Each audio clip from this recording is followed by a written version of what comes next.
Good morning, brothers and sisters. And happy Pioneer Day to all of us. The 24th. The year was 1846, early February. The ship was the Voyage, was the Brooklyn. Already got off to a rolling start, huh? The ship was called the Brooklyn. And it left on a journey with over 200 saints with a focus on traveling all the way around South America, around the feared and what the sailors would call a sailor's graveyard, Cape Horn, and all the way around to California's Mexico, because it was not the United States at that time when they left. In charge was a young man, only 26 years old. This is the young man I'm going to talk about. He possessed extraordinary ability to organize and to lead. He was young, he was energetic, he was intelligent, and his heart carried a vision for the destiny of the saints. And the man I'm speaking about is Samuel Brannon. And it's funny, I'm just the kind of guy that would talk about him. Because, as we go through this, I don't know how much time I'll have to tell you everything because it's a long thing. But Samuel Brannon, he started off with a fire. As the prophet would say, he started off with an incredible amount of spiritual momentum. Focused on doing what was right, believing in the gospel. But as we go through his life, and this is really about his life and the saints, somewhere along the line, his momentum that he had veered off to a different direction. And that momentum took him to a place that wasn't very good at the end of his life. Samuel Brannon was living in Plainsville, Ohio, a small town near Kirtland, when he first heard the gospel preached by two very enthusiastic missionaries. One was Orson Hyde and the other Heber C. Kimball. So he already started off with the power right there, He was 14 at that time. He was baptized. He believed in that Joseph Smith was a prophet of God. He paid his tithing, even though, later we're going to talk about a tithing issue. I probably won't get to that. There was a tithing issue later. But right here, he had that spiritual momentum. He was strong, okay? And he was paying that tithing. He also actually helped work on the Kirtland Temple. So he got off to a good start, but you're going to see some ups and downs with him as we go through his kind of biography in a sense.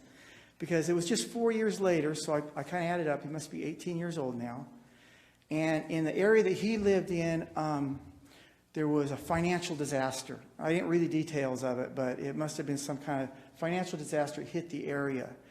And he lost a great deal of money at that age. And apparently he had some type of inheritance, and he lost his inheritance too. So that set him back. And honestly, you know what money can do to you when you don't have it? It could cause you pain. So he went through this little time that he actually strayed from the church and became inactive. And during this time, it's funny because I see God working in him, because I spent a lot of time reading about him. I see God working in him even when he was inactive. And making him do things that was going to help the United States of America and our church, even when maybe he was not exactly the person he should have been. Because it was during this time that he made a decision. It was actually a critical decision that affected the entire world. I'm serious, in the world, not just the United States. He decided to be a printer. And at first an apprentice printer, and then actually became a professional journeyman printer. This later will truly actually affect the whole entire United States by this one man becoming a printer and getting interested in that subject. Okay? I'll get to it later how that worked. But by the way, about somewhere in there, he got his head back together, and he got back in good standing with the church, and he even served a part-time mission at that time. So he's trying to build that spiritual momentum back up. I like to use that because, I just read our prophets talk about spiritual momentum, and then Kevin gave that really good talk a long time ago about spiritual momentum. How he needed that momentum on his motorcycle to get up the hill. And because I love motorcycles, I'll never forget that talk, because if you lose that momentum, you're not going to make it to the top of the hill. Later, with his utilizing these improved skills, he teamed up with the prophet's brother, William Smith. Okay. Now, William Smith has his own history that we could talk about for a half an hour. Okay, but we're not on his subject. But so now think about it. Okay, we got Samuel Brannon, we got William Smith working together. They start doing this printing. They come up with a church newspaper called The Prophet. Okay, and I won't go into everything that they wrote in that, but soon tragedy hit the whole LDS community while they was in the process of doing this newspaper. And this will kind of tell you the date that we're in right now. A mob in Carthage, Illinois, stormed the Liberty Jail and murdered our prophet Joseph Smith and his brother Hiram. That sent our whole Latter-day Saint community into what do we do now? What do we do now? Can you imagine that state? Okay. Well, Sam was in a dilemma himself because he was working right next to Joseph Smith's brother, William Smith, and they kind of both felt that William, he's the next guy that should be in line. And so, he had these printing skills, had their own printing press. They actually started printing in their newspaper about that William Smith should be the next leader of the church in the eastern states. They were printing this. Now, I'm sure he had good intentions. I just hope that the stuff I'm reading, because I studied this stuff, I just hope that they've got all their records right, because I've read this over and over again. But according to this record that I was reading, the brethren in Nauvoo kind of got word of what they were doing. Okay? Well, actually, William and Samuel were both disfellowshipped from the church. Okay? Now, you can imagine a man who runs by the passion of his heart, a man who has that kind of drive in business and in church. And Samuel must have really felt he was doing what was right. And then to get this word from the brethren, oh, you're out of here. That's wrong. I can imagine he must have just, I put myself in his shoes. He must have said, oh, my goodness, what have I done? What have I done? He went after that with a humble heart, repentant, and went to Nauvoo. And he pleaded before the brethren, forgive me for this. I don't know the words he used, but he must have stated that he realized he was not on the right track, and he repented for that, and he was now back in good standing with the church. So you just see these ups and downs with him, okay, and just realizing what kind of a man he is. So he goes back to New York, okay, and there Parley P. Pratt assigned him to begin a new newspaper called the New York Messenger. But it just seems like all these things are short-lived because during the same time, the persecution of the saints kept mounting greater and greater. It was just like ready to explode. The tension was so high. So then Orson Pratt in the area makes this announcement. Okay, Orson Pratt made a declaration in the area that all the saints in the east should go west to save their lives, either by land or by sea. And with this declaration to everyone, realizing that they're going to have to change their life, they're going to have to uproot. This is when God is actually telling us to get at moving. He assigned Sam Brannon to be in charge of everyone who wanted to go by sea. So I just read this part and I'm seeing Sam Brannon took this seriously. I just see everything that he was doing back then. He just did everything he could to just push it through. So, it wasn't that easy. Can you imagine when you're in charge of an event and you have to plan the event maybe for some big corporation and you're the one in charge of the event? Okay, well, Sam Brannon's in charge of this huge undertaking, and he's only 26 years old. Okay, but he wouldn't take no for an answer. He starts going between, where's he going? Between Boston and New York harbors, and he keeps looking for a vessel and a captain that would, one, be friendly to his co-Latter-day Saints, because that was not easy, and another one would be a ship that they could, the captain would be willing to take that far, that distance. Well, there was a lot of things working against him at that time. There was rumor of war in the air at that time. And in that area, the rumor of war meant to all these sea captains that they might get a good government contract and get a bunch of money for using their ships for war purposes. So a lot of these guys did not want to go on a long journey like that would just take them 6 months or something like that.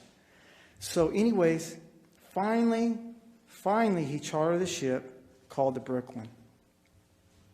Okay, so let's talk about this ship now that he got, okay? First of all, it was a cargo ship. It was not a passenger ship.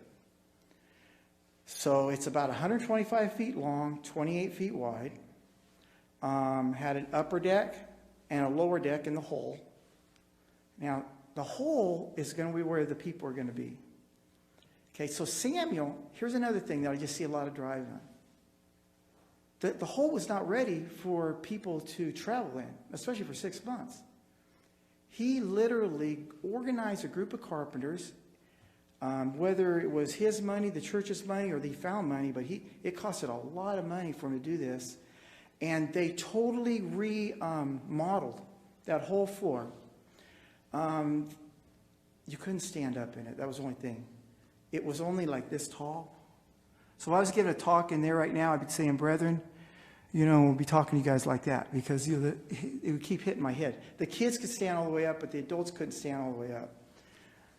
I can imagine that it was kind of dark in there, and I can imagine that no matter how nice they make it, it's kind of dark. 200 plus people in there, probably kind of stinky. And I don't know, just setting the picture, okay? This is like 2,500 square feet of living quarters. So 2,500 square feet, that would be like a 4-bedroom home in our day, okay? With over 200 people in it that you can't stand all the way up. And 100 of those people with little kids, okay? So let's see. I don't want to miss anything on that. Okay. Anyways, they got the ship because it was cheap. The records go back and forth how many people actually ended up on the ship. But this record that I read said 239 passengers had signed up, 70 men, 69 women, and 100 children. I just laugh because it's like as I'm getting older, you get the little kids, and, we like quiet, and we don't have the energy anymore that we used to have, those little kids. $75 a person is what it costs to go on this voyage. And that was a lot of money at that time, but apparently it was less money than traveling west with the caravans that was going to go west, because there was many articles I read that said it was the people, mainly I think people from Europe, it seems like, but people that didn't quite have the funds to do the cross-country, and remember, they're in New York, so they're a long ways away, that needed to still go. So $75 a person, and kids under 14 would be half price, and if you were 5 years old or under, you were free. Okay, so here's another thing where I see where this was really going to help the future. Okay, and hurt the future. Help and hurt. Because Sam Brannon, from everything I read, he was really under the impression that he was going to, like I said, the Mexican California at that time. He was going there to meet the saints. Actually meet them there is what it sounded like he thought. And that they were going to colonize the area. Because when he loaded that ship, he brought enough farming equipment for 800 men. Okay, there wasn't 800 men on that ship, okay? There's a whole list. Plows, shovels, brass, copper, Guns, of course. They had 40 pigs. You know, they had chickens. They had 2 cows that were on board. A whole bunch of library stuff that they could study for schools and everything. He was setting up to colonize the area. Okay, so you kind of see where his mind is and how, you know, we know later in the story where, you know, he realized that the saints were not settling there. The saints are settling in the Salt Lake Valley. And you see what a hard time he had with that. And, you know, when that time happened in his life, that's when things started going bad for him. But I'm just trying to look where his mindset was back then, looking through maybe his eyes just a little bit, you know. Give him just a little bit of a break, maybe, you know. So now, February the 4th, 1846, that was the day that the Brooklyn actually left shore. But coincidentally, February the 4th, 1846 was the exact same day that Brigham Young and his group first left Nauvoo. So I don't know how that worked out. I don't think it was planned, but it worked out. So I'm just going to skip through a couple things here. But, you know, they were all cramped up in there. They're going to be in there for like 6 months. You know, this is where things started getting a little bit weird. You know, Sam started like, you know, coming into his own a little bit, like I'm the man, you know, type of thing.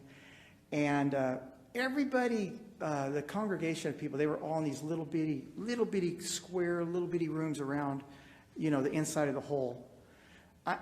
You know, I know they built them, but I'm sure it was rough, okay? And, but he and his family, him and his wife, and his child, and his mother-in-law, they got this really nice room next to the captain, you know? So you could kind of see the separation going there. And then they didn't say much about it, but apparently his wife, she wasn't much into associating with the other ladies. Now, that's a big deal in a ship for 6 months. So pretty soon, they're not even eating with everybody. They're eating with the captain, everybody else eating over here. So that kind of stuff was going on, okay? But he developed rules, okay? And these rules are important. You got 6 months in this ship. You better have some rules. 6 a.m., everybody, woman, man, child, grandma, grandpa, everybody had to get up out of bed. Okay, I guess there was a bugle that sounded. Okay? They had to leave their staterooms, clean them, make the beds, actually they had to be really clean because there was going to be a health official that had an assignment that he was going to walk around and inspect everybody's room to make sure they were clean. Okay, and they had all these rules, what time they were going to eat, who does what chores, and they were very organized at first like that. I think maybe on a ship that would be important. But 4 days out, that already went out the window. I mean, I'm sure it came back, but 4 days out, this storm rolled in. Okay, and I mean, according to the captain, this was the worst storm that he, in his life of sailing ships, had ever been in. It was tossing and turning that ship, and the waves were big. So he did everything he could do, you know, to try to save the ship. Finally, he goes down below to open up to just tell everybody, you know, you better prepare. I hope you're prepared because this ship's going down. And he sees a sight of everyone singing church songs with this attitude that we're going to California. And, of course, they did get through that. Well, that was a 4-day storm, so they had to tie themselves to the bed so they wouldn't fall off. They couldn't use the toilet properly. And so there was, no matter how good your attitude was, there was problems with that. So I'm going to push through a lot of this because I would love to give all the little details about how the wind blew them and where they ended up. But they worked their way around. And does anybody know what the word, I know you can't answer this, Sacrament, the doldrums? If you're a sailor and you've been out to sea for a long time, you might not know what the doldrums is. Apparently out there, there's a part in the ocean, a triangle part, where the two winds come together separately. Like this wind's blowing this way, this wind's blowing this way. And when it comes to here, they cancel each other out. And the doldrums is this extremely hot area at the equator with no wind. And when these sails that have no motor, when these sailboats get stuck in that, they are stuck. So they were trying to avoid that, but they got caught in the little corner of it. And it was so hot that they said, if you're on board, on top, it was like your skin was on fire and you were panting like a lizard. If you were down below, it's like death. And this actually hurt people because people got sick and all that kind of stuff. Let's see. Yeah, in less than 8 weeks at sail, they haven't even got to Cape Horn yet. 9 passengers already died, and 2 cows in the storm. So they finally made it to Cape Cod, which is the most dangerous area. But luckily for them, the sailor was really skilled. There wasn't a storm, and they made it through that. And a lot could be said about that area. But I kind of want to get to the area, I'm trying to get them at least to Hawaii, before we run out of too much time. They ran out of food 3 months in. Can I just talk about the water? Now, if I was to have 1 pint of water up here, it would be that little 16-ounce bottle about that big, And if it was their water 3 months in, it would be green. And it would be full of algae. So green, so ropey with algae that when you drank it, you would strain it through your teeth, trying not to let the algae come through. But 1 pint of water a day is what they were down to at this point. Finally, miracles happened. They ended up on an island, which happens to be the same island that the story Robinson Crusoe is about.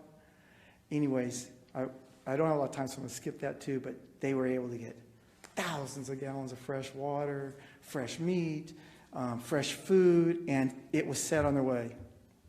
So now, we're going to move on, because this is important in my opinion. After they replenished the ship, they were trying to get to the Sandwich Islands, which now we know them as Hawaiian Islands. That's where they were going to drop off some cargo and get more food and stuff to replenish the ship. But as they pulled in, what do they see in the harbor but a 44-gun American warship called the Congress? And if you know American history, the commander was Robert F. Stockton. So can you imagine how they felt when Robert F. Stockton and his crew are rowing to the boat? So Commander Stockton gets on the boat and explains to everybody, do you realize we're in war with Mexico now? They were fleeing the United States of America, trying to go to Mexico because they were being tortured basically in America. And now America's at war with Mexico. It wasn't looking good. So Commander Stockton actually told them, you can help. Buy all the weapons you can, and we would like you guys to be a big part of settling in this new area. And so all of a sudden their description of what they were doing was kind of like altered just a little bit. Got maybe just enough time I can get it to the final destination. The last part, going through the Pacific Ocean, wasn't bad. They don't even say much about it because I think the sea was pretty calm. But as they pulled in to, back then, Yerba Buena, you guys help me with this. Yerba Buena. What? What? Thank you. Thank you. Just can't say these words, Okay. Now is San Francisco. Okay. There was another battleship. There was a battleship there called the Portsmouth, a 22-gun battleship. And it had the big American flag hanging off of it. And there was also a big American flag on a building over on shore they could see through the fog. 3 weeks before they got there, America had conquered California and taken possession of California. Okay, so let's just shut this for a second because down to the 1 minute. The 1 minute, okay? You guys, if you could just think, all these men and women coming into California, okay, that are American citizens. We were the first families and people to come in and colonize San Francisco Bay Area. It was important. We had enough supplies for 800 farmers. We were ready to colonize. The Church of Jesus Christ of Latter-day Saints was a huge part and ran by Sam Brannon at that time. Even though later with the gold rush and everything, he got out there. At that time, he was a major part, and we were a major part of colonizing California for the United States of America. We ran the first schools, the first libraries, the first stores. We outnumbered everybody at that time. Okay? There was only 150 people there when we got there, so we outnumbered them. Okay? And we were a big part. That's it. Okay? You can see I could talk longer about it. Brothers and sisters, I'd like to bear my testimony that the sacrifices these guys made, we can put that in our heart and we can help our lives be better. We can learn how important it is to endure to the end. We can watch people like Sam Brannon with that spiritual momentum that lost it later and did not endure to the end. And say, no, I want to be the guy that starts with the momentum, and I want to be the guy that ends with even more momentum in the gospel. I could be that person that endures to the end. I can be the person that gets through it all and is still aligned with God and can enjoy that exaltation because I live right my whole life. And I bear this testimony to you in Jesus' name. Amen.